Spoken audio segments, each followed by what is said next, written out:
曾经震慑大海的波澜壮阔，曾经向往大山的高耸挺拔，但来到了陆路的中央，湖里的旅行感受的却是低调宁静。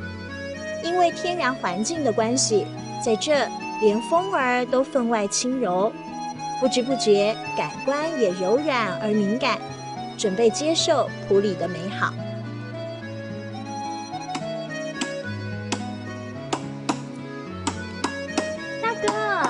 的等音虾跟傻菇都是你刻的？对呀，都是我刻的啊。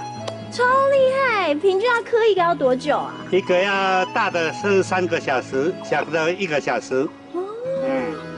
好好来欣赏一下。和石头的对话，叨叨絮絮，满布整片宽阔的园区。走着走着，逛进了一间惊喜小屋。小小的美术馆里，创作者的各种念想在每一笔的颜色中诉说着，凝望之间，仿佛也在和你对话。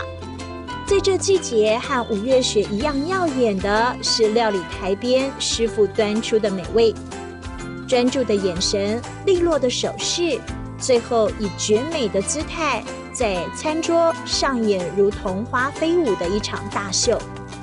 当然，你看这一桌的海鲜料理耶！海鲜啊，永远都是我最大的罩门，我的最爱。你看，有我最爱的比目鱼、侧圆、干贝，还有一个好大好大的蛤蜊哦！真的要说啊，洋料理不应该有烂水搭搭的咯。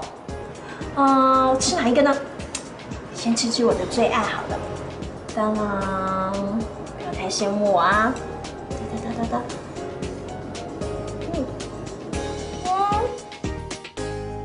随着大树枝芽蜿蜒成形的大屋舍，轻轻吹起的风儿和叶子合奏成曲，窗外桐花点点也随之起舞。大自然环绕的餐桌边，我正在享受天然米其林的飨宴。